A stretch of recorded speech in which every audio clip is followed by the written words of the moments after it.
فرمایا لڑکی والوں کو یہ حق نہیں کہ وہ لڑکے کے بارے میں یہ کہیں کہ یہ تو غریب ہے، ہم اس کو کیسے دیں۔ آؤ پھر قرآن کریم سے پوچھ لیں، ہم مسلمان ہیں، ہمارا قرآن پہ ایمان ہے، محمد عربی صلی اللہ علیہ وسلم کے فرمان پہ ہم سب کا ایمان ہے۔ آؤ قرآن سے پوچھے کہ لڑکا لڑکی کی جب شادی کرنے کی نوبت آئے تو کیا دیکھنا چاہیے، کیا ڈھونڈنا چاہیے، کیا تلاش کرنا چاہیے۔ قرآن کریم سے ہم نے پوچھا کیا بنگلہ دیکھے، فرمایا نہیں۔ آج بنگلے والا کل کو قبر میں ہو سکتا ہے، آج بنگلے والا کل کو فٹ پاتھ پہ سو کر کے وقت کاٹنے والا بن سکتا ہے۔ کوٹھی والا تلاش کرے، فرمایا نہیں۔ کوئی اونچی ملازمت والا، اونچی پوسٹ والا لڑکا تلاش کرے، فرمایا نہیں۔ زیادہ لکھا پڑھا دیکھیں، فرمایا نہیں۔ دھن دولت والا دیکھیں، نہیں۔ کاروبار والا تلاش کریں، فرمایا نہیں۔ لڑکی بھی اسی طرح سے مالدار کی تلاش کریں، فرمایا نہیں۔ دولت مندوں کی تلاش کریں، نہیں۔ پھر اے اللہ کے قرآن تو ہمیں بتا، ہم کیا معلوم کریں، کیا دیکھیں، کیا سنبھالیں، کس چیز کی تلاش کریں۔ فرمایا وَلَا تَنكِحُوا الْمُشْرِكَاتِ حَتَّىٰ يُؤْمِنَّ۔ نعرہ تکبیر۔ فرمایا لوگوں اگر مجھ خدا سے پوچھتے ہو، میرے قرآن سے پوچھتے ہو، میرے نبی سے پوچھتے ہو تو میں تو تمہیں ایک پہچان بتاؤں گا، ایک واقعہ بتاؤں گا، ایک نظریہ بتاؤں گا، ایک کیفیت بتاؤں گا۔ تمہیں سب سے پہلے یہ دیکھنا پڑے گا وَلَا تَنكِحُوا الْمُشْرِكَاتِ حَتَّىٰ يُؤْمِنَّ۔ اگر لڑکی مشرکہ ہے، شرک کرتی ہے، الہ العالمین شرک تو کرتی ہے مگر مالدار بڑی ہے۔ اے پروردگار عالم شرک تو کرتی ہے لیکن خوبصورت بڑی ہے۔ فرمایا وَلَأَمَةٌ مُؤْمِنَةٌ خَيْرٌ مِّن مُشْرِكَةٍ وَلَوْ أَعْجَبَتْكُمْ۔ قرآن خود کہتا ہے مشرکہ لڑکی چاہے تمہیں مالدار نظر آئے، چاہے تمہیں خوبصورت لگے، آجابتکم قرآن کے الفاظ ہیں، تمہیں عجیب معلوم ہوتی ہو، تمہیں اس کے انداز، اس کی چال، اس کی ڈھال، اس کی رفتار، اس کا سونا چاندی تمہیں بہت بڑی چیز دکھائی دیتی ہو۔ فرمایا اسی طرح سے لڑکے کا وَلَا تُنكِحُوا الْمُشْرِكَاتِ حَتَّىٰ يُؤْمِنُوا وَلَعَبْدٌ مُؤْمِنٌ خَيْرٌ مِّن مُشْرِكٍ وَلَوْ أَعْجَبَكُمْ۔ الہ العالمین لڑکا شرک تو کرتا ہے مگر مالدار بڑا ہے، لڑکا شرک میں تو ڈوبا ہوا ہے مگر خوبصورت بڑا ہے۔ قرآن کا اعلان سنو، پیغام سنو۔ فرمایا شرک سے بچنا، سب سے پہلے لڑکے لڑکی کا عقیدہ دیکھنا، اگر عقیدہ صحیح ہوگا تو بات بنے گی، اگر غلط عقیدے کی لڑکی آ گئی خاندان کا بیڑا غرق کر دے گی۔ عادی ہو گئے فسق و فجور کی زندگی میں، اپنے آپ کو محو رکھنے کے عادی بن گئے، نام کے مسلمان رہ گئے، کام کے مسلمان قبروں میں چلے گئے۔ آج مردوں کو بھی عورتوں کو بھی تعجب ہوتا ہے۔ اس نے کہا بھائی آج یہاں کیا بات ہے کہ جی شادی ہوگی، کہ یہ تو جلسہ ہے، شادی میں تو کسی فلمی ایکٹریس کا ناچ گانا بجانا ہونا چاہیے، اور تمہارے یہاں کراچی میں تو فلمیں دکھانی شروع کر دی۔ ساری دن دولت کی بات ہے اور کچھ نہیں۔ ہماری اگر بات آج نہیں سنتے تو وقت آئے گا کہ یاد کرو گے۔ بڑوں کو ہم نے سیدھا ہوتے دیکھا ہے، جب مصیبت کا چکر پڑتا ہے، جب پریشانیوں کا ازدحام آدمی کے اوپر ہوتا ہے، ہوش نہیں آتا، پھر آدمی مسجد کا رخ کرتا ہے، لمبی لمبی دعائیں مانگتا ہے۔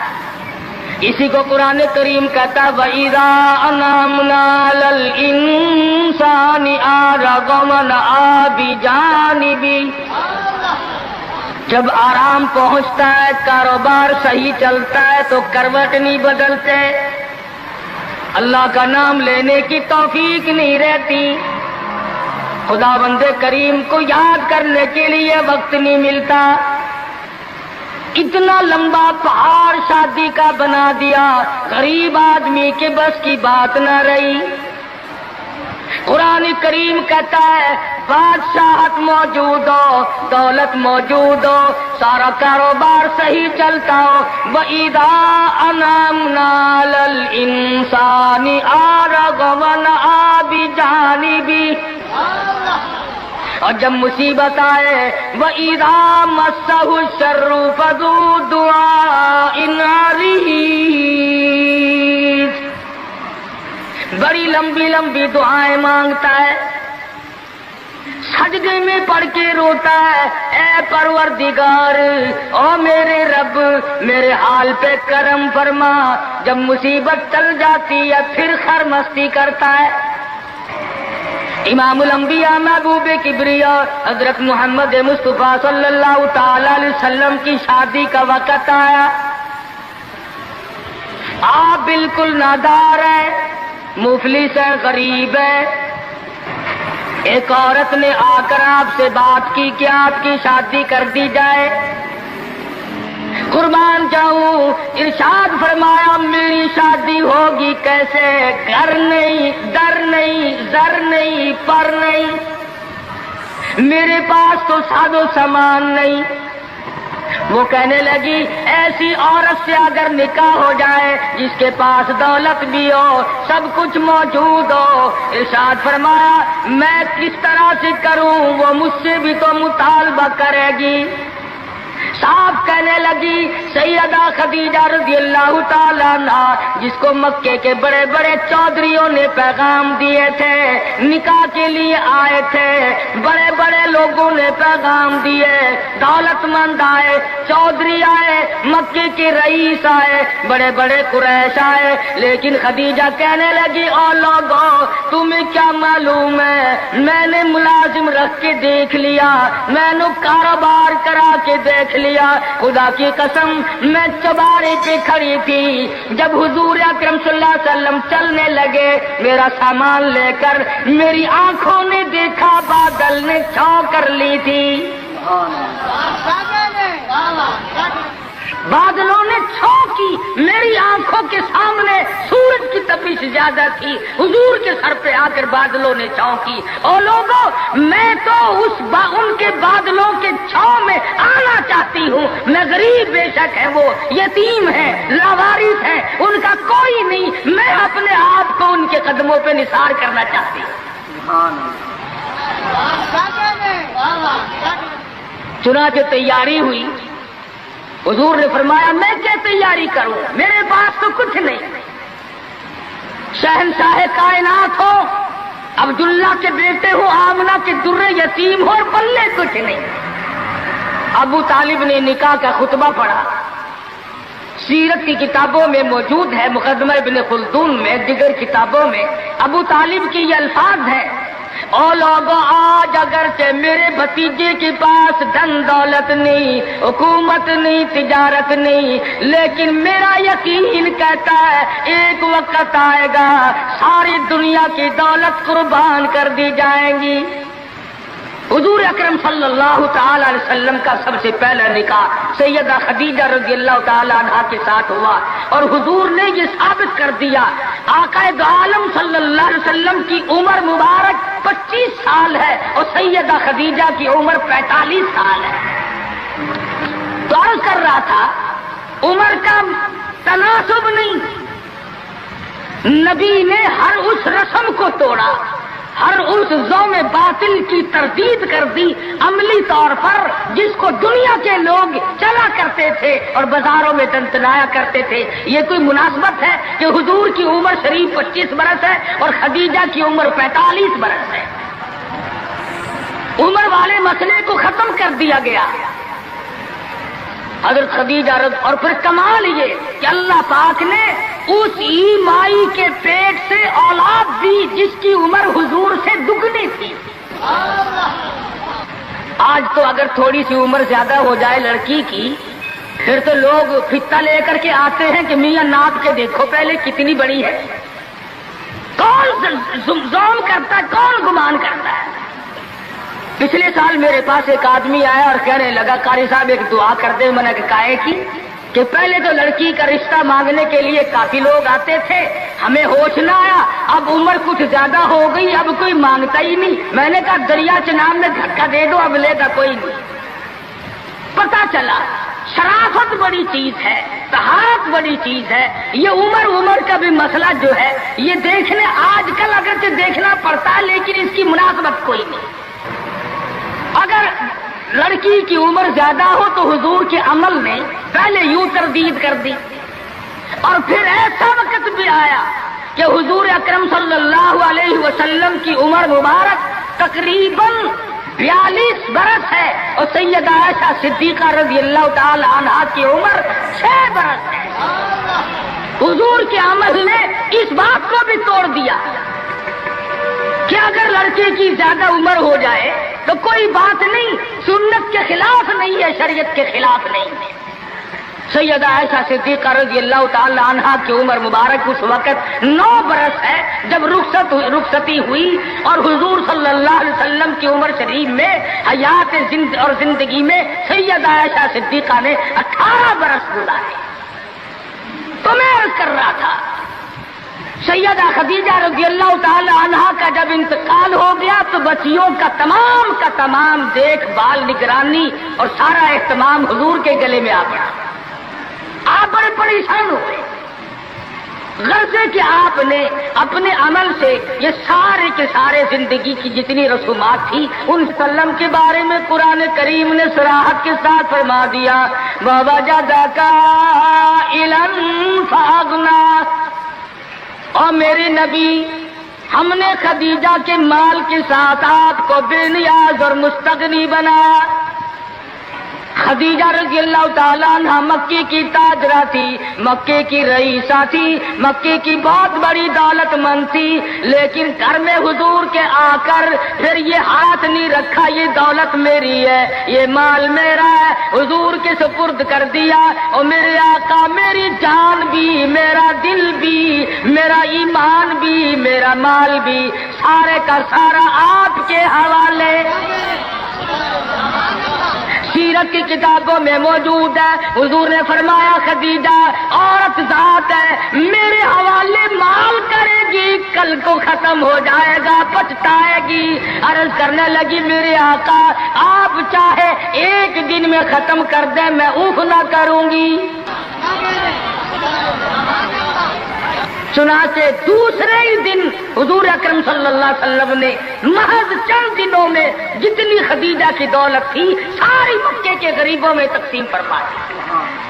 سیدہ خدیجہ کے عمل نے اس بات کی بھی تردید کر دی کہ جب تم شادی ہو کر کے آ گئی ہو تو تم بھی اور تمہارا مال بھی سب اس کے سپرد ہے.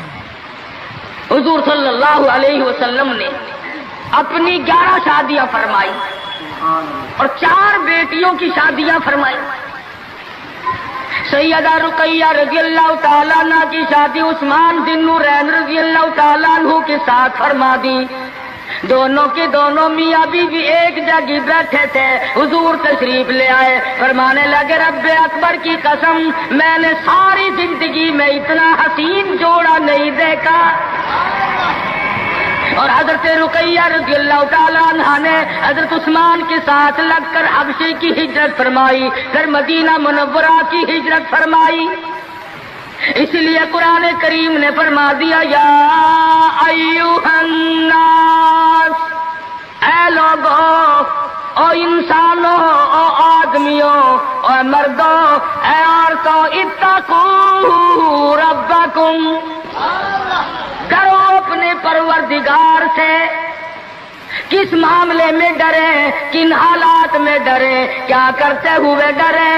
ربکم الذی خلقکم من نفس واحدۃ وخلق منها زوجها وبث منهما رجالا کثیرا ونساء. اے لوگوں کرو اس پروردگار سے تمہیں ایک آدمی سے اور ایک عورت سے پیدا کیا گیا، یعنی آدم علیہ السلام سے اور حضرت حوا سے تمہیں پیدا فرمایا پروردگار عالم نے۔ اس لیے قرآن کریم کا مطلب کیا ہے، مقصد کیا ہے، منشا کیا ہے یوں ڈرانے سے، کس لیے ڈرا رہے ہیں؟ خداوند عالم فرماتے ہیں اگر تو امیر آدمی ہے، لڑکی غریبوں کی ہے تو مجھ سے ڈر جا۔ یہ عیب نہ بنا کہ لڑکی غریب کی ہے میں امیر ہوں، کیوں؟ میں وہ بے نیاز ہوں، شام کو سوئے لکھا پتی، صبح کو اٹھے تو ٹکڑوں کا محتاج۔ میں ایسا بھی کر دیتا ہوں، شام کو سوئے بادشاہ، صبح کو اٹھے تو جیل کی کوٹڑی میں پڑا۔ میں ایسا بھی کر دیتا ہوں کہ کروڑوں کا مالک ہے، اگر موت آ گئی تو کفن چندے کا پڑ رہا ہے۔ فرمایا لڑکی والوں کو یہ حق نہیں کہ وہ لڑکے کے بارے میں یہ کہیں کہ یہ تو غریب ہے، ہم اس کو کیسے دیں۔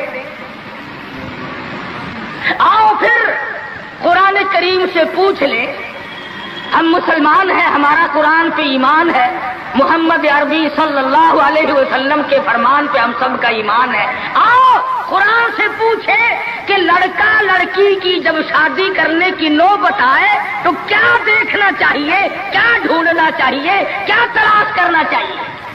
قرآن کریم سے ہم نے پوچھا کیا بنگلہ دیکھے، فرمایا نہیں۔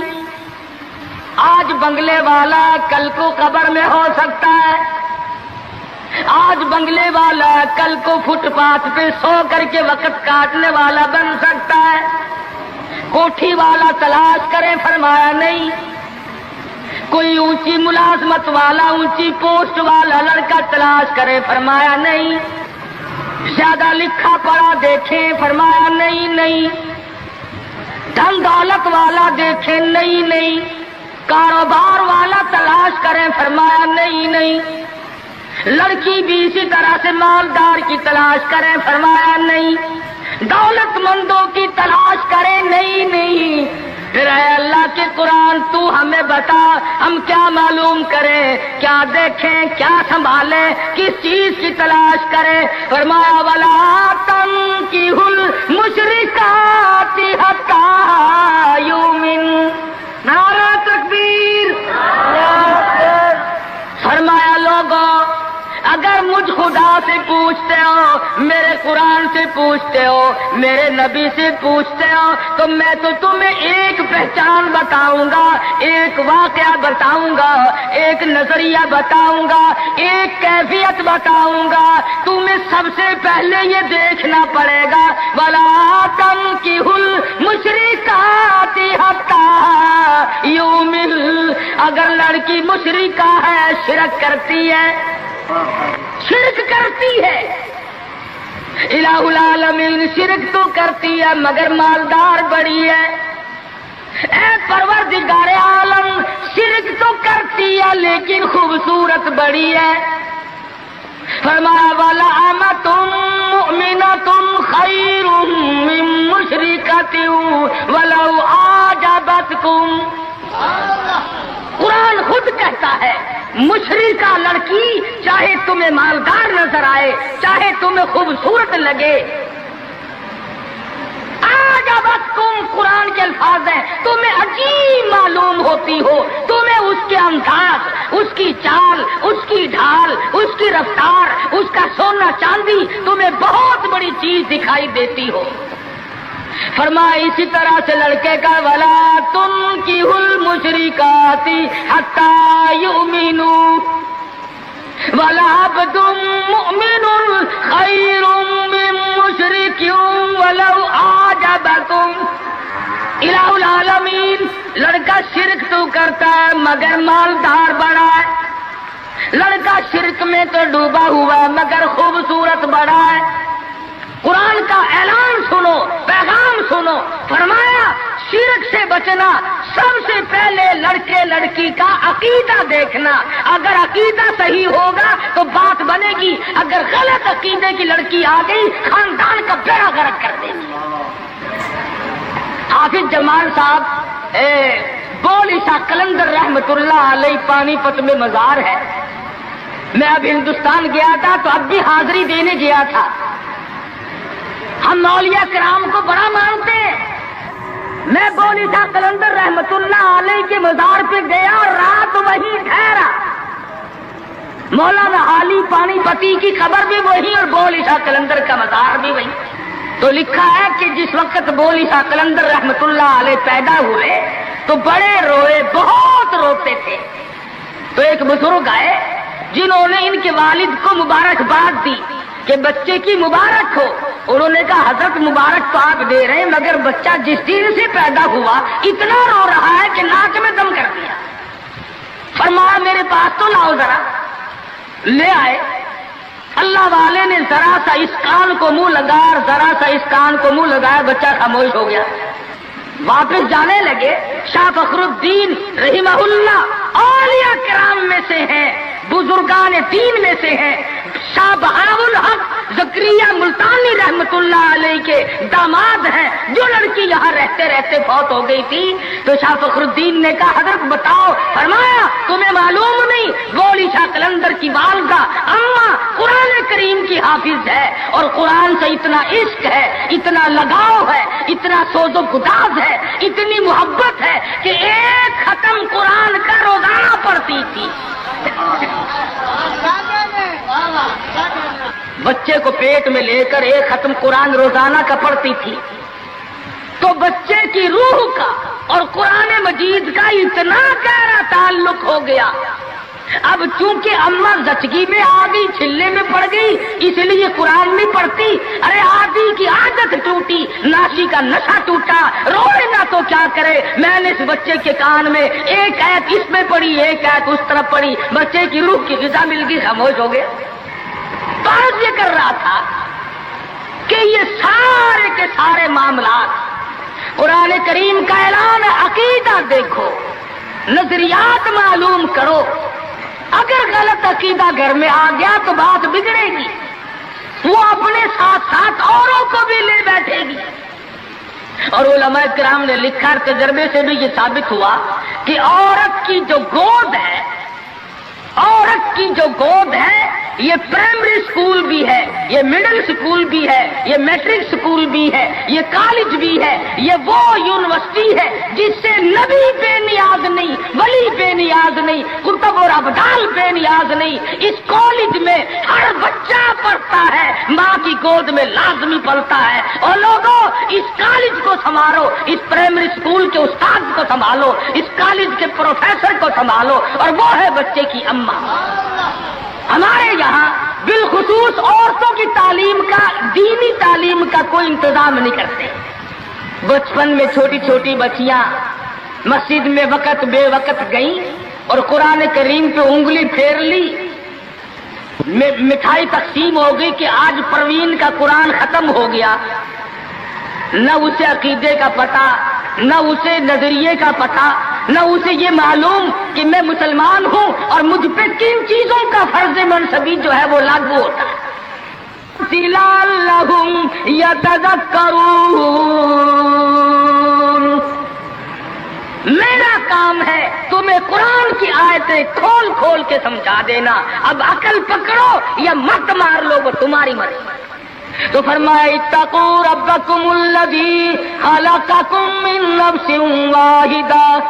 او لوگوں غرور نہ کرو, تکبر نہ کرو, یوں نہ کہو میرا لڑکا خوبصورت نہیں, ہماری لڑکی بڑی خوبصورت ہے. بہت ممکن ہے شام کو سوئے حسن والی, صبح کو اٹھے تو آنکھوں سے جواب مل جائے.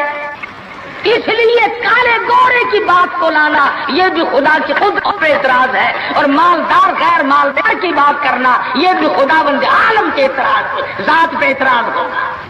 فرمایا الذی خلقکم من نفس واحدۃ وخلق منها زوجها وبث منهما رجالا كثيرا ونساء. ایک آدم کی اولاد, ایک حوا کی اولاد, کسی کو کسی طرح کا فخر کرنے کی اجازت نہیں، کسی کو کسی طرح کا غرور کرنے کی اجازت نہیں، کسی کو کسی پر فوقیت جتانے کی اجازت نہیں۔ ہاں فرمایا ان اکرمکم عند اللہ اتقاکم ان اللہ علیم خبیر۔ تقویٰ، پرہیزگاری، اللہ اللہ کرنا، اللہ کی حضور میں زیادہ سجدے کرنا، یہ ایک رحمت ایسی ہے جو آدمی کو اونچا کر دیتی ہے۔ علماء کرام نے لکھا ہے مکہ معظمہ میں اللہ پاک مسلمان کو زیارت نصیب فرمائے بیت اللہ شریف کی، آمین بھی نہ کہیو، عقیدت میں آمین بھی مہنگی ہو گئی ماشاءاللہ، اور ساری چیزیں تو مہنگی ٹھیک ہے، چلو تمہارے یہاں آمین بھی مہنگی ہو گئی، کیا کہنے تمہاری سبیتوں کے۔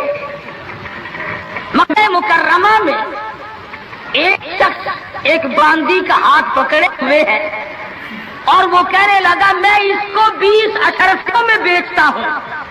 ایک بزرگ تھے بغداد کے رہنے والے، انہوں نے آپ کی اتنی کم قیمت کیوں بتا رہا ہے؟ وہ کہنے لگا اس میں عیب ہے۔ کیا عیب ہے؟ اس نے کہا بھی یہ ہے کہ ساری رات نماز پڑھتی ہے اور سارا دن روزہ رکھتی ہے، اس میں یہ نقص ہے۔ اللہ والے نے خرید لی، اس نے کہا چلو میری ساتھ نماز پڑھ کے دیں گے، ایک کے بجائے 2 اللہ اللہ کیا کریں گے۔ چنانچہ عشاء کی نماز کے بعد اس باندی نے پوچھا کہ اے میرے مالک کام ہے میرے متعلق؟ کہا کوئی نہیں، لکھ دو ہے کہ عشاء کی نماز کے بعد مصلی پہ کھڑی ہوئی تھی، صبح کی اذان ہو گئی، قرآن پڑھتی رہی ساری عمر، اور جب دن تو کہنے لگی اللہ والے تم بغداد میں رہتے ہو کچھ قرآن سن۔ انہوں نے 2 آیتیں پڑھی، ہوش ہو گئی، منہ پہ پانی کے چھینٹے پڑے، پھر ہوش آیا، پھر قرآن کی 2 آیتیں پڑھی، سورت حدیث پوری نہ پڑھ سکے تھے، ایک ہماری اور جان دے۔ کیسا ذوق تھا، کس قسم کی محبت تھی اللہ پاک جانوں سے، اور کیا ایمان تھا کہ قرآن کریم کی شہید ہوگی، کوئی تلوار شہید ہوگا، کوئی لوہا شہید بنے گا، کوئی پتھر کھا کے مرے گا، ڈوب کے مرے گا، کوئی آگ میں جل کے مرے گا، کوئی ایکسیڈنٹ میں مرے گا، یہ اللہ والی خدا کا قرآن سن کے مرے گا۔ آج ہمیں یہ بات کہاں نصیب ہے؟ حضور اکرم کہو صلی اللہ علیہ وسلم نے صحابہ کرام کو نکاح کی سنتوں کی تعلیم دی، ہمارے یہاں تو اتنا بکھیڑا بنا دیا کہ اب سنتوں کی تاریخوں کو کوئی پوچھتا ہی نہیں۔ حالانکہ خداوند عالم روزہ اپنی قدرت کے تماشے دکھاتے ہیں۔ ابھی ہفتہ نہیں ہوا ایک بس فیصلہ سے بارات لے کر کے چلی، اور اس بس لاہور سے بارات لے کر کے چلی، شیخ پورے کے قریب تصادم ہوا، 9 آدمی ایک طرف سے، 7 آدمی ایک طرف سے، 13 آدمی موقع پہ مر گئے۔ دلہا بھی، دلہے باپ بھی، ماں بھی، بھائی بھی، سارا خاندان ختم ہو گیا۔ کیا پروگرام لے کر کے چلے ہوں گے، کیا ارادے لے کر کے چلے ہوں گے کہ یہ خوشی منائیں گے۔ لاہور کے جس محلے میں دلہن آنا تھا، ہم اس محلے میں ٹھہرے ہوئے تھے، سجا رکھا ہے، یہاں مسہری بچھائی ہے، یہاں سامان رکھیں گے، یہاں فریج رکھا جائے گا، یہاں پنکھے رکھے جائیں گے، یہاں پر تمام مہمان ٹھہریں گے، خود قسم انتظار ہے سامان کا، اور کچھ دیر کے بعد 7 آدمیوں کے چھیچڑوں اور بوٹڑیوں کی گٹڑیاں بن کے آئے۔ اس لیے ہمیں ہر حال میں اللہ کے قہر اور غضب سے ڈرنا چاہیے، ڈرتے نہیں۔ ہمارے ملتان میں ایک بہت بڑے ٹرانسپورٹ نے اپنی بچی کی شادی کا پروگرام بنایا، تو برات بھی بہت بڑی آنی تھی، بڑے گاجے ہو رہے تھے اور بڑا ٹھیٹر تماشا کھانا پکانا۔ اچانک ٹیلی فون کہ شور کوٹ کے پاس ٹکر ہو گئی، ساری کار ختم ہو گئی، جس میں لڑکا تھا وہ بھی ختم ہو گیا۔ ہاتھوں کی لکیر دیکھ کر لوگ تقدیر بتاتے ہیں، ساری عمر قرآن پڑھنے کے بعد اپنی تقدیر کا پتہ نہیں۔ میں کہتا ہوں کہ نبی کو اپنی تقدیر کا علم نہیں کہ صبح کیا ہوگا، رسول کو علم نہیں، وقت کو علم نہیں، اور یہ فٹ پاتھ پہ بیٹھ کر لوگوں کے ہاتھوں کی لکیر دیکھ کر تقدیر بتاتے ہیں، جس پر یقین کیا جاتا ہے۔ ہم ہیں مسلمان، ایک مرتبہ لاہور میں فٹ پاتھ پہ بیٹھا ہوا آدمی لوگوں کے ہاتھوں کی لکیر دیکھ رہا تھا اور تقدیر بتلا رہا تھا. بڑے لوگ کھڑے تھے، اچھے خاصے بڑے لوگ.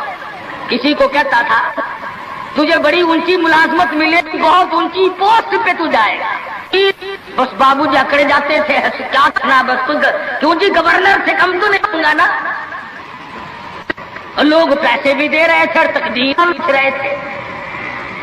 ہم مجمع میں کھڑے تھے، میں نے اپنے دوستوں سے کہا کہ یار آؤ ذرا ہم بھی دیکھیں تقدیر بتانے والا ایسا ہے یہ. اور مجمع میں سے آگے کو نکل کر میں نے بھی آگے ہاتھ کر دیا. میں نے کہا سائیں جی ذرا دیکھو میری تقدیر شادی ہے کہ نہیں. اور بدبخت اچھی طرح دیکھی بھی نہیں. میرا ہاتھ جھٹک کر کے کہنے لگا نہیں تیری شادی نہیں ہوتی. اور میں کہا کھوتے تیرے باپ کے 8 بچے کھیل رہے ہیں. تجھے کیسے معلوم ہو گیا کہ شادی نہیں ہونی؟ البتہ اگر تو دوسری شادی کے بارے میں کہتا ہے تو بات اور ہے.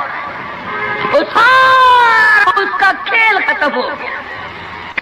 غلط چیز، غلط عقیدے کی طرف بہت جلدی لوگ بھاگ جاتے ہیں.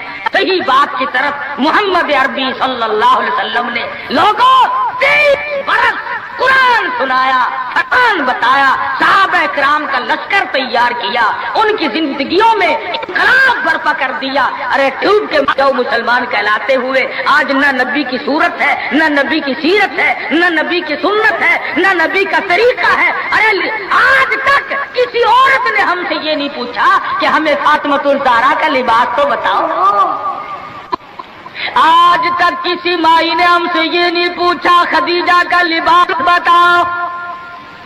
کوئی ماں بہن آج تک یہ پوچھ نہیں رہی ایسا صدیقہ رضی اللہ تعالیٰ عنہا کا لباس بتاؤ، ام حبیبہ کا لباس بتاؤ، ام سلمہ کا لباس بتاؤ، رقیہ ام کلثوم زینب کا لباس بتاؤ. کون پوچھے؟ کرنا ہو تو پوچھے. مدنی کریم صلی اللہ تعالی علیہ وسلم نے صحابہ کرام کی زندگی میں انقلاب برپا کر دیا. شادیاں حضور سے پوچھ کے کرتے ہیں. خدا کی قسم وہ شادیاں کتنی متبرک ہوں گی، کتنی برکت والی ہوں گی جن میں حضور نکاح پڑھانے کے لیے تشریف لاتے تھے. صحابی ہے مدنی کریم صلی اللہ علیہ وسلم کا، غریب ہے، نادار ہے، شکل کا بھی ایسا ہی ہے، چھوٹے سے قد کا صحابی ہے مگر حضور کا دیوانہ. دریائے کرم جوش میں آیا، فرمایا جلیبی تم نے شادی کی کہ نہیں؟ عرض کیے یا رسول اللہ میری شادی کون کرے، غریب ہوں، نادار ہوں، مفلس ہوں. فرمایا جا فلاں صحابی کے پاس چلا جا، اس کے پاس لڑکی ہے، میری طرف سے جا کے پیغام دے دے. اس نے پیغام دیا، منظور ہو گیا، بڑا خوشی خوشی آیا، آ کے کہنے لگا کالی کملی والے صلی اللہ علیہ وسلم میرا کام بن گیا، میرا گھر بسے گا، میری چوک بسے گی، میرا گھر آباد ہوگا، مگر میرے پلے کچھ نہیں. فرمایا جا عثمان غنی سے 300 درہم قرض لے لے، تیرا قرض میں محمد الرسول اللہ ادا کروں گا. وہ کتنے خوش نصیب ہوں گے لوگ جن کی امداد شادی میں حضور فرمائے اور ضامن بن رہے. عثمان غنی کی خدمت میں گئے رضی اللہ تعالی عنہ کہ مجھے حضور نے بھیجا ہے 300 درہم قرض دے دے. حضور نے مانگا ہے، حضور ضامن ہے صلی اللہ علیہ وسلم. 300 لے کر کے بازار گیا، کچھ کپڑا خریدا، کچھ برتن لیے، کچھ سادو سامان بنایا، جھوپڑی کی تیاری کی. اتنی دیر میں مدینے میں اعلان ہو گیا انفروا فی سبیل اللہ، اور مسلمانوں آؤ میدان میں. کفر نے اسلام کو للکارا ہے، تیار ہو جاؤ لڑائی کے لیے. کیسے ذہن بنا دیے تھے مدنی کریم صلی اللہ علیہ وسلم نے. جو کسی کے فرمان پہ مار کھائی جائے بڑی لذت آتی ہے. صحابی حضور کی خدمت میں نہیں جاتا اور میرے آقا جہاد میں جاؤں یا شادی کروں، آپ مجھے حکم دیں جو فرماؤ گے کروں گا۔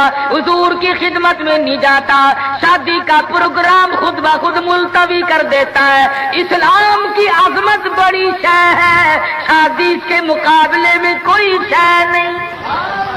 زیور واپس کر دیے، کپڑا واپس کر دیا، برتن واپس کر دیے، گھوڑا تلوار لی، میدان جہاد میں سب سے آگے جا کے ٹکرا گیا اور زخم کھا کر شہید ہو رہا ہے۔ حضور میدان جہاد میں تشریف لائے، فرمایا میرا دیوانہ شادی میں مصروف ہوگا۔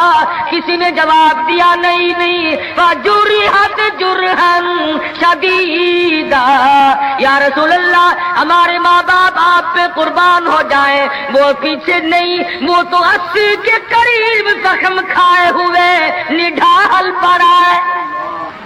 تلواروں تیروں کے 80 کے قریب زخم آئے۔ رحمت دو عالم صلی اللہ علیہ وسلم کا دریائے کرم جوش میں آیا، فرمایا اٹھا کر کے جلدی میرے پاس لے آؤ۔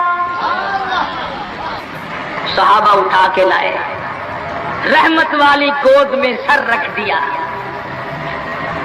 اور لوگوں، کوئی اسپتال میں دم توڑے گا، کوئی ایکسیڈنٹ میں مرے گا، کوئی بیوی بچوں کے سامنے تڑپ تڑپ کے مرے گا۔ خدا کی قسم یہ صحابی کتنا خوش نصیب ہے، رحمت للعالمین کی رحمت والی گود میں دم توڑ رہا ہے۔ نعرہ تکبیر، نعرہ صحابہ۔ اور مدنی کریم صلی اللہ علیہ وسلم نے آخری وقت میں پیشانی پہ بوسہ دے کر کے فرمایا فزت برب الکعبہ، اور نوجوان رب کعبہ کی قسم تو بڑا کامیاب ہے۔ حضور کی گود میں دم توڑ رہا ہے، کیا خوش نصیب ہے، دیدار کرتا ہوا جا رہا ہے رحمت دو عالم کا۔ گود حضور کی، دیدار حضور کا، ہاتھ حضور کا، پیشانی حضور چوم رہی ہے۔ ارے لاکھوں مرنے قربان کر دو اس صحابی کے ایک شہادت کے۔ اور پھر توجہ کرنا، ایک بات بتاؤں، بخاری شریف کی روایت میں ہے کہ صحابی کا جب دم ٹوٹنے لگا، جب آخری وقت آیا، حضور کی گود میں سے اچھل کر تڑپ کر اپنا رخسار حضور کے قدموں پہ رکھ دیا، حضور کے قدموں میں دم دے دیا۔ مدینہ منورہ میں اعلان کر دیا گیا شہید ہو گیا صحابی، آؤ نماز جنازہ تیار ہے۔ چاروں طرف سے لوگ آئے، سارا مدینہ ٹوٹ کے آیا۔ جب جنازہ لے کے چلنے لگے، ابو ہریرہ نے دیکھا کہ مدنی کریم صلی اللہ علیہ وسلم اپنے قدم مبارک بچا بچا کر کے رکھ رہے ہیں، جیسا کہ کانٹوں سے بچایا جاتا ہو، روڑوں سے بچایا جاتا ہو۔ ابو ہریرہ نے پوچھا میرے آقا اینٹ نہیں، روڑا نہیں، پتھر نہیں، آپ کی چیز سے قدم مبارک بچا رہے ہیں۔ فرمایا اس صحابی نے شادی والی عمر بھر کی تمنا، عمر بھر کی حسرت کو، عمر بھر کے ارمان کو، عمر بھر کی آرزوؤں کو حضور کے لائے ہوئے اسلام کی عظمت پہ قربان کر دیا۔ حضور فرماتے ہیں انی ارا مالا ترا، میں تمہیں کیا بتاؤں، اس کا جنازہ پڑھنے کے لیے آسمان سے 4000 فرشتہ آیا ہوا ہے۔ سنت کی اتباع بہت بڑی چیز ہے۔ مدنی کریم صلی اللہ علیہ وسلم نے اپنی بیٹیوں کی شادیاں کر کے صاف صاف بتا دیا کہ یہ طریقہ کار ہے، اس سے زیادہ اور کوئی حقیقت نہیں۔ سیدہ فاطمہ الزہرا رضی اللہ تعالی عنہا کی شادی کا وقت آیا، یہی رجب کا مہینہ ہے۔ ابو بکر صدیق رضی اللہ تعالی عنہ اور فاروق اعظم کو بلایا، فرمایا تمہیں پتا ہونا چاہیے فاطمہ الزہرا سیانی ہو گئی ہے، میں نے نکاح کرنا ہے، مشورہ دو کس سے کروں۔ سبحان اللہ، نبی کے وہ مشیر بھی کتنے خوش نصیب ہیں کہ حضور اپنی بیٹی کے بارے میں بھی صدیق اور فاروق سے صلاح فرما رہے ہیں، مشورہ لے رہے ہیں۔ دونوں کے دونوں نے صاف فرمایا کہ علی سے بہتر کوئی نہیں۔ اندازہ لگاؤ وہ آپس میں اتنی محبت رکھتے تھے کہ ایک دوسرے کی شادی کے بارے میں حضور کو مشورہ دے رہے ہیں۔ فرمایا بہت اچھا، علی مرتضیٰ کو بلاؤ۔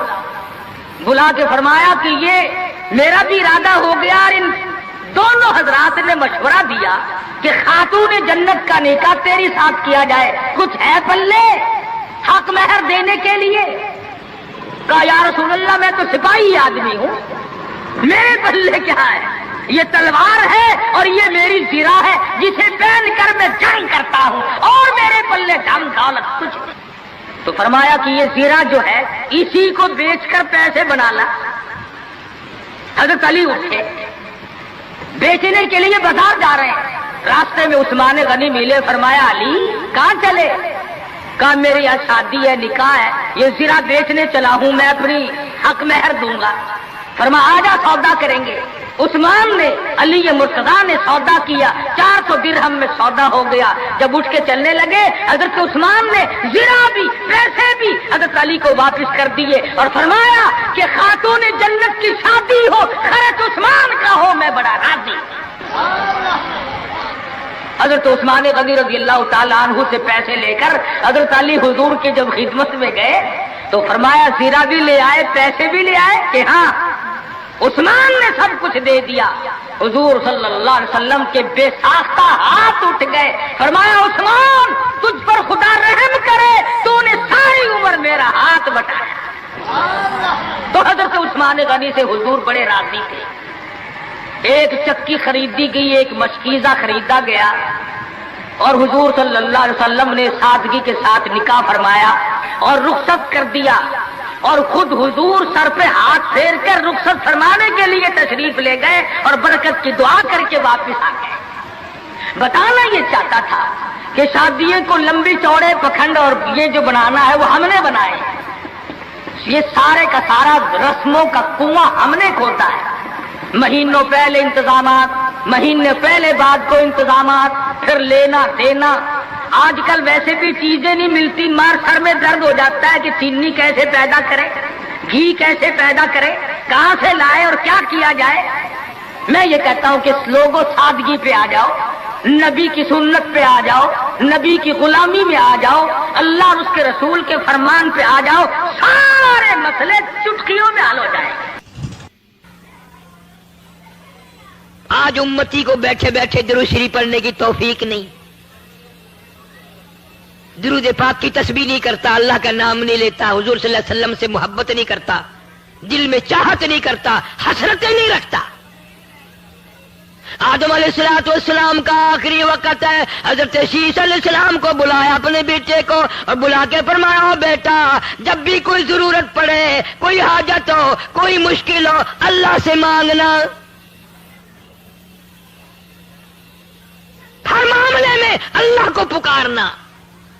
اللہ یہ حاجت روا ہے، اللہ یہ مشکل کشا ہے، سب کی بگڑی بنانے والا وہ ہے کہ اچھا ابا جی۔ اور فرمایا دعا کے اخیر میں اول میں ایک ایک دفعہ درود شریف پڑھنا۔ حضرت محمد کریم صلی اللہ علیہ وسلم کی ذات اقدس پہ شیش علیہ السلام نے پوچھ لیا ابا جان دعا مانگنا، تو سمجھ میں آ گیا یہ کون ہے جن کی ذات پہ آپ درود شریف پڑھنے کے لیے فرما رہے ہیں۔ فرمایا میرے بیٹے شیش میں جنت میں رہ کے آیا، جنت میں وقت گزار کے آیا، جنت میں سونے چاندی کی اینٹوں کے مکان ہے، ہر مکان کی دروازے پہ، ہر سونے کی اینٹ پہ، ہر نہر کی پل پہ، ہر درخت کی پتے پتے پہ میں نے محمد کریم صلی اللہ علیہ وسلم کا نام دیکھا ہے، صلی اللہ علیہ وسلم۔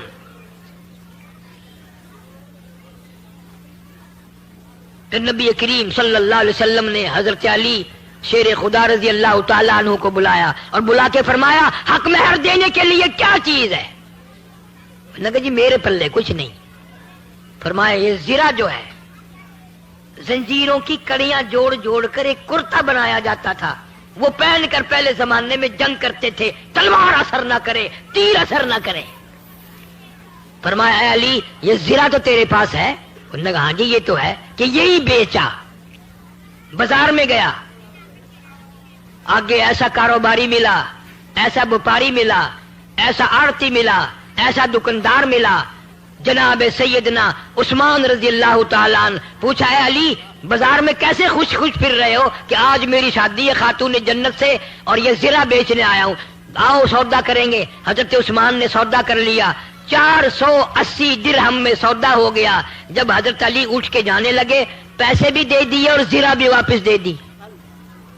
اور یوں فرمایا علی نبی کی بیٹی کا سارا خرچہ عثمان دے گا, سارا خرچہ میں ادا کروں گا, اور جو بھی خرچہ ہوگا میرے ذمے آیا.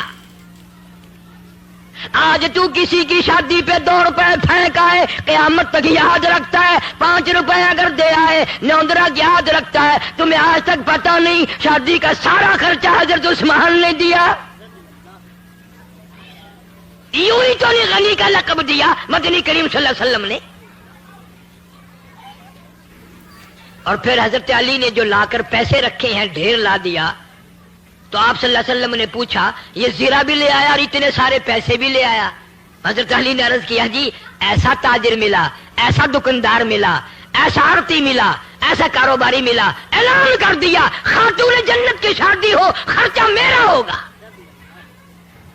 آپ صلی اللہ علیہ وسلم ان پیسوں کو الٹ پلٹ کر رہے ہیں اور خوش ہو رہے ہیں اور یوں فرما رہے ہیں عثمان آج کے بعد تجھے کوئی عمل نقصان نہیں دے سکتا. عثمان وہ ہے, اتنا بڑا سخی عثمان. ابن عباس رضی اللہ تعالیٰ عنہ فرماتے ہیں میں نے حضور کریم صلی اللہ علیہ وسلم کو خواب میں دیکھا کہ آپ ترکی گھوڑے پہ سوار ہیں, بڑا اعلیٰ درجے کا لباس زیب تن فرمایا ہوا ہے اور اجلت میں ہے, جلدی میں ہے. تو ابن عباس کہتے ہیں میں نے عرض کیا یا رسول اللہ صلی اللہ علیہ وسلم تشریف رکھو, بہت دنوں میں زیارت ہوئی. فرمایا مجھے بڑی جلدی ہے, عثمان کا آج ایک جنت کی حور سے میں نے نکاح پڑھانا ہے. حضرت عثمان کا جنت کی حور سے نکاح پڑھانا ہے. کیوں؟ آپ نے فرمایا اس لیے کہ مدینے میں قحط تھا, کال پڑا ہوا تھا, مدینے کے لوگ بھوکے مر رہے تھے. 100 اونٹ حضرت عثمان کے غلے کے آئے ملک شام سے اور مدینے کے بازار میں لا کے بٹھا دیے, غلہ اتارا.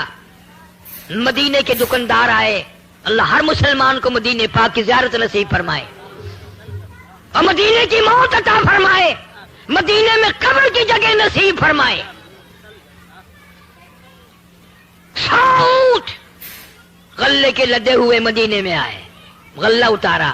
مدینے کے دکاندار آئے, مدینے کے تاجر آئے.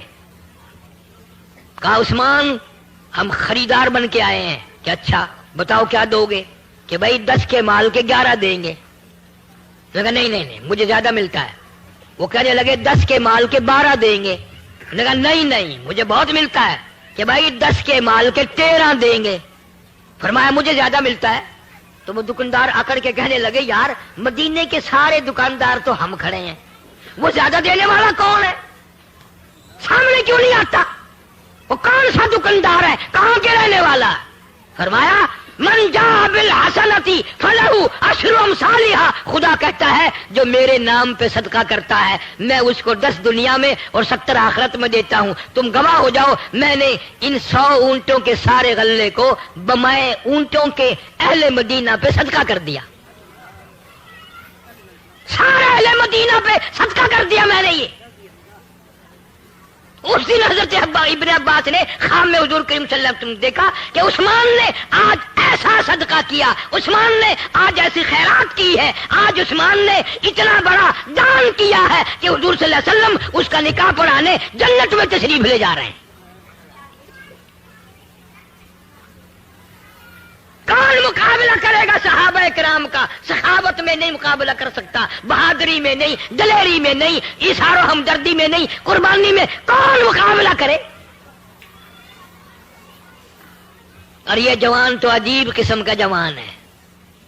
اللہ اکبر اللہ اکبر. ایک بات تو سوچو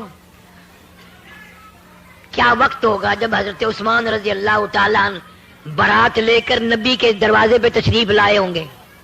دروازہ نبی کا ہے, دلہا عثمان بن کے آیا, گھوڑ عثمان ہے. اور کبھی یوں دیکھو دروازہ ابو بکر صدیق کا ہے اور گھوڑ بن کے نبی آیا کھڑا ہے. افسروں کی اگر شادی ہو تو بارات کی خدمت کے لیے پولیس آتی ہے, فوج آتی ہے. تم سے پوچھتا ہوں جب نبی کی شادی اما عائشہ صدیقہ سے ہوئی کیا ہاتھ دھلانے کے لیے فرشتے نہ آئے ہوں گے؟ ہیں؟ تیری جنگ میں افسر آ سکتے ہیں، نبی کی جنگ میں فرشتے آئے.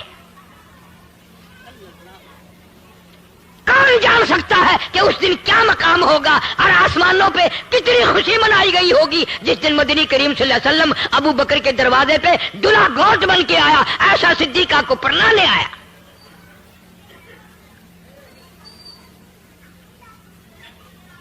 عجیب گھرانہ ہے. ساری زندگی گزر گئی، چٹی داڑھی ہو گئی، قبر میں چلے گئے، نبی کے گھر کی پہچان نہ ہوئی. نبی کے در کی پہچان نہ ہوئی. نبی صلی اللہ علیہ وسلم کے مرتبے کی، صحابہ کرام کے مقام کی پہچان نہ ہوئی.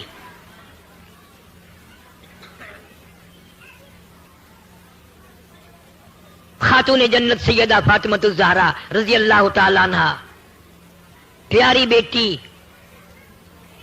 دروازے پہ حضور صلی اللہ علیہ وسلم تشریف لائے اور آواز دی، بیٹی میں اندر آیا چاہتا ہوں. اندر سے آواز آئی، ابا تشریف لانے سے پہلے اپنی چادر اندر پھینک دو. آپ صلی اللہ علیہ وسلم نے چادر اندر پھینک دی اور پھر تشریف لائے گھر میں بیٹی کے. فرمایا آج کیا بات تھی؟ چادر مانگی پہلے. عرض کی ابا اتنا کپڑا نہیں ہے جو سارا بدن چھپا سکوں، اتنی تنگی ہے، اتنی غربت ہے، اتنی پریشانی ہے کہ بدن چھپانے کے لیے بھی کپڑا نہیں ہے. مدنی کریم صلی اللہ علیہ وسلم کی لختی جگر نے مصلی پہ کھڑی ہو کر نماز کی نیت باندھی، دھڑام سے گر پڑی، پھر نیت باندھی، پھر گر پڑی، پھر نیت باندھی، پھر گر پڑی. حضور صلی اللہ علیہ وسلم نے پوچھا بیٹی کیا بات ہے؟ عرض کی ابا آج تیری لختی جگر کا 4 دن کا فاقہ ہے. دریائے کرم جوش میں آ گیا. فرمایا مسلح تو اٹھا. مسلح اٹھا کے کیا دیکھتی ہے؟ جانماز کے نیچے کی زمین، ساری زمین سونے کی بن گئی. فرمایا جتنا چاہے سونا اٹھا لے، مگر قیامت میں حساب دینا پڑے گا.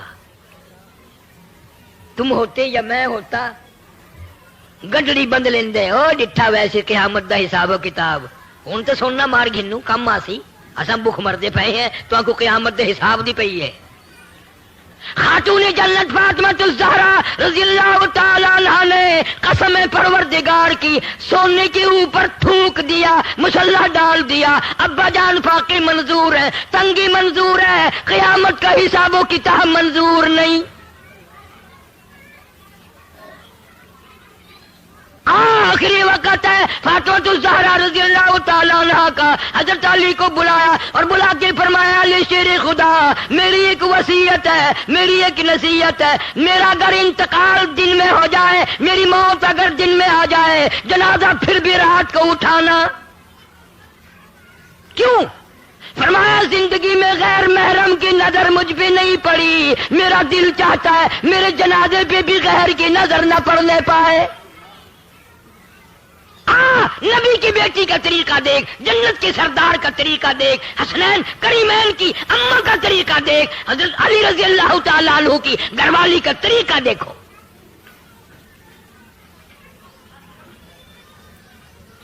پھر اللہ نے کتنا بڑا انعام کیا، کتنا بڑا اکرام فرمایا.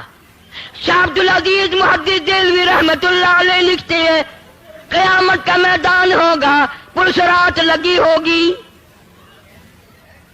500 سال کا سفر اس پل سرات کی چڑھائی ہے، اور 500 سال کا سفر برابری ہے، اور 500 سال کا سفر لہائی، 1500 سال کا سفر ہے. شاہ صاحب لکھتے ہیں پیغمبر گزریں گے، رسول گزریں گے، نبی گزر رہے ہوں گے، صحابہ کرام گزریں گے، قطب گزریں گے، ابدال گزریں گے، بڑے بڑے ولی گزر رہے ہوں گے.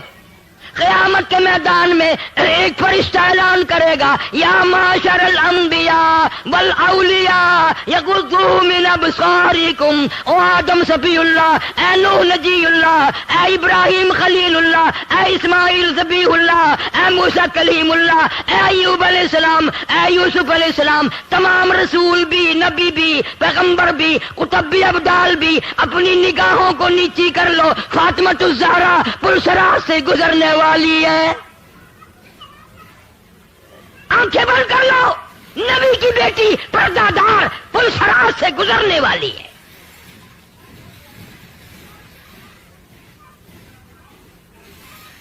ہمارے لیے کیا طریقہ کار ہوگا، کیا سنت بن سکتی ہے ہمارے لیے؟ ان حضرات کے عقائد تھے، ایمان تھا، یقین تھا. مکہ مکرمہ سے ہجرت کر کے حضور کریم صلی اللہ علیہ وسلم مدینے پاک تشریف لے گئے. سیدہ زینب رضی اللہ تعالیٰ عنہ سب سے بڑی بیٹی صاحبزادی پریشان مکے میں ہے، میرے ابا چلے گئے، میرا جی نہیں لگتا. یہ کون سی بیٹی ہے؟ صحابی کہتا ہے میں مسلمان بھی نہ تھا، میرا باپ بھی مسلمان نہیں تھا، ہم جانتے بھی نہیں تھے اسلام کیا ہے، ہمیں معلوم بھی نہیں تھا کہ نبی کون ہوتا ہے. کہتا ہے سودا سلب خریدنے کے لیے میں اپنے باپ کے ساتھ مکے میں آیا، میری آنکھ نے دیکھا مکے کا بہت بڑا گراؤنڈ ہے، بہت بڑا میدان ہے، مکے کے جوان ہیں، سردار ہیں، بہادر لوگ ہیں، کسی کے ہاتھ میں روڑا، کسی کے ہاتھ میں ہڈی، کسی کے ہاتھ میں پتھر، سارا مکہ مارنے والا، ایک یتیم مکہ صلی اللہ علیہ وسلم مار کھانے والا، سارے مار رہے ہیں. اتنا مارا لباس مبارک بھی خون میں تربتر ہو گیا. روکنے والا کوئی نہیں، ٹوکنے والا کوئی نہیں، پوچھنے والا کوئی نہیں. میں تجھے بتاؤں، ارشاد فرمایا 23 برس میں ایک ٹائم بھی ایسا نہیں جو میں محمد صلی اللہ علیہ وسلم نے پیٹ بھر کے کھانا کھایا ہو.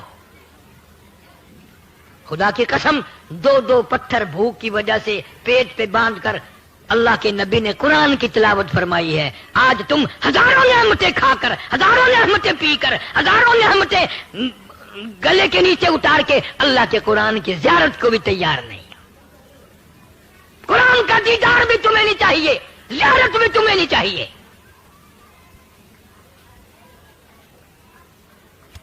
ہم روتے ہیں پھر ہماری اولاد اچھی نہیں، گھر کا ماحول اچھا نہیں. ماحول کیسے بنے گا؟ تم نے خود بگاڑا ماحول کو. چھوٹی چھوٹی معصوم بچیاں، چھوٹے چھوٹے بچے، ٹی وی فلم دکھا دکھا کر تم نے اپنی بچیوں کو بدماش بنا دیا. تیرے گھر میں غیرت کہاں سے آئے گی؟ شرم کہاں سے آئے گی؟ محبت کہاں سے آئے گی؟ تم نے معصوم بچیوں کا پردہ اتار دیا، تم نے معصوم بچیوں کے دلوں سے، دماغوں سے شرم حیا کا پردہ نکال دیا. کون تمہیں سمجھائے گا؟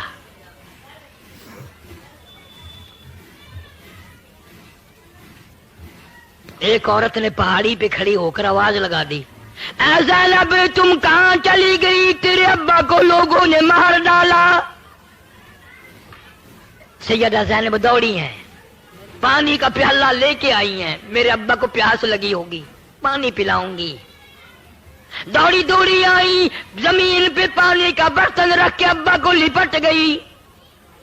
او مکے والوں، امام الانبیاء کو نہ مارو، شہنشاہ کائنات کو نہ مارو، دو جہان کے سردار کو نہ مارو. او مکے والوں، اللہ نے قرآن میں جس چہرے انور کی مکھڑے کی قسمیں کھائی ہے، اس مکھڑے پہ پتھر نہ مارو.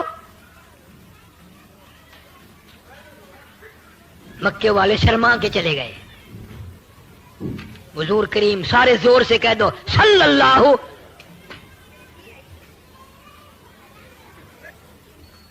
زمین خون میں کپڑے تربتن ہیں.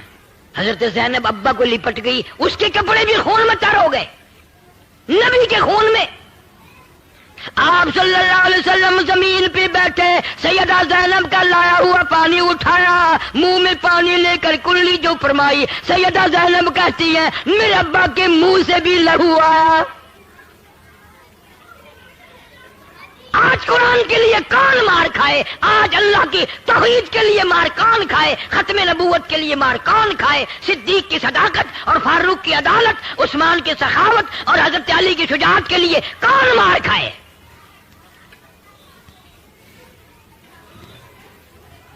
حضرت زینب رضی اللہ تعالیٰ عنہ ابا سے پوچھنے لگی کیا جھگڑا ہے، کیا تنازع ہے میرے ابا، یہ لوگ کیوں مارتے ہیں، کیا وجہ ہے، کیوں مار پڑ رہی ہے، کتنی مدت ہو گئی؟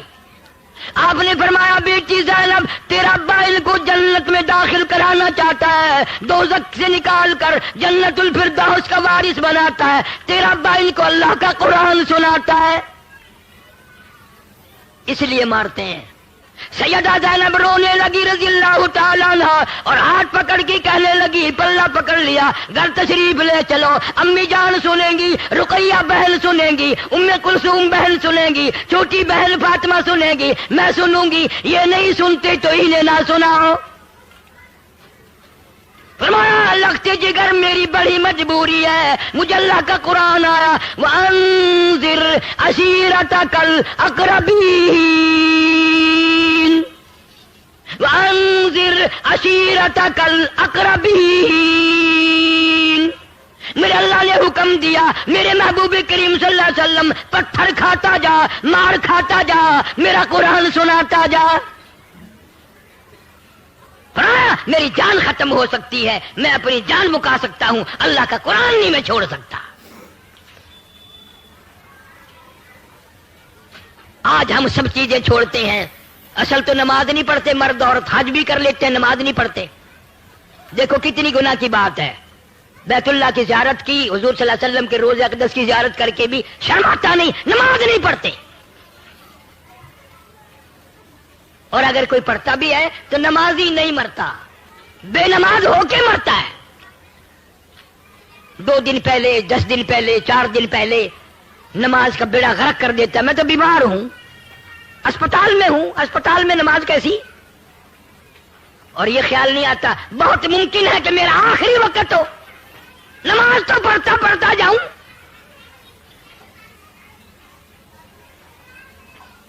سیدنا حسین رضی اللہ تعالیٰ عنہ سے بڑھ کر کسی کو پریشانی دنیا میں آ سکتی ہے؟ سارا خاندان شہید ہوا پڑا میدان کربلا میں، حضرت علی اصغر سے لے کر قاسم ابن حسن تک سارا خاندان آنکھوں کے سامنے ڈھیر لگا ہوا ہے، وہ حسین پھر بھی نماز کا فکر ہے، پھر بھی نماز کی جستجو ہے، دعا مانگ رہے ہیں یا اللہ سجدے میں موت آئے، مجھے شہادت بھی چاہیے اور سجدہ بھی چاہیے، تیرے دربار میں سجدہ کروں گا، اس حال میں میری موت آ جائے۔ اس نے سارا خاندان ذبح ہوا پڑا دیکھ کے نماز نہیں چھوڑی، اور آج حاجی صاحب دکان پہ بیٹھے بیٹھے نماز نہیں پڑھتے، گھر پہ سوئے سوئے نماز نہیں پڑھتے۔ تجھے معلوم نہیں نا، تیرا قبر پہ یقین نہیں، تیرا قیامت پہ یقین نہیں، تیرا حشر پہ یقین نہیں۔ خدا کی قسم دنیا والے کہتے ہیں زمین میں 3 حصے پانی ہے، 4تھا حصہ زمین ہے۔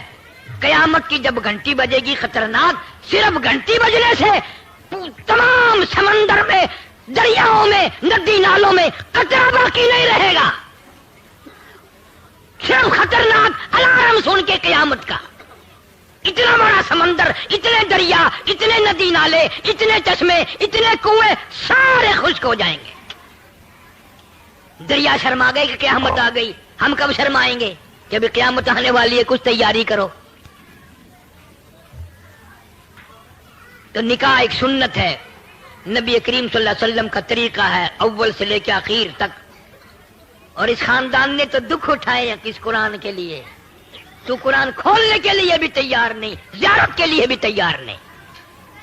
سیدہ زینب رضی اللہ تعالیٰ عنہ حضور صلی اللہ علیہ وسلم کی ہجرت کے بعد مکے کی گلیوں میں چکر لگاتی ہے، محلے میں کہتی پھرتی ہے اور مکے والوں جس کی میں نے سوئی دینی ہے وہ اپنی سوئی لے لے، جس کا میں نے دھاگا لے رکھا وہ ادھار واپس لے لے، جس کا میں نے آٹا دینا وہ وصول کر لے، میں مدینے جاؤں گی، کل کو کوئی یوں نہ کہنا نبی کی بیٹی ہماری سوئی لے کے چلی گئی۔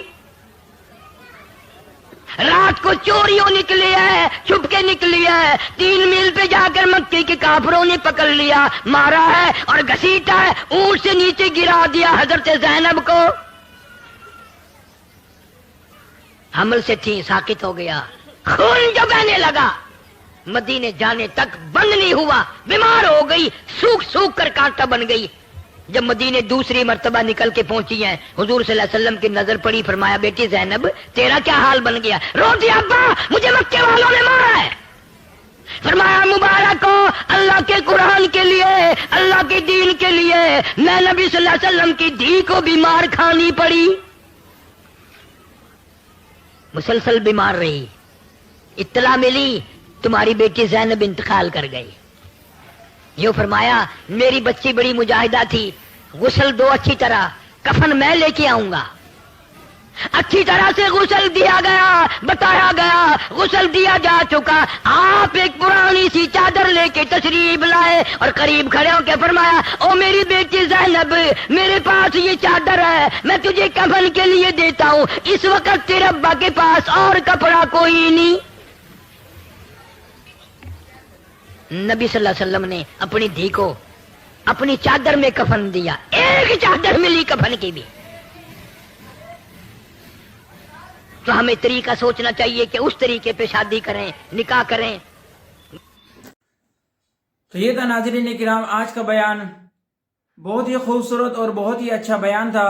اللہ تعالیٰ مجھے بھی اور آپ لوگوں کو بھی اس بیان کے اوپر عمل کرنے کی توفیق عطا فرمائے، اور دنیا کے اندر رہ کر کے اللہ اور اس کے رسول صلی اللہ علیہ وسلم کے طریقے کے مطابق زندگی گزارنے کی توفیق عطا فرمائے۔ السلام علیکم ورحمۃ اللہ وبرکاتہ۔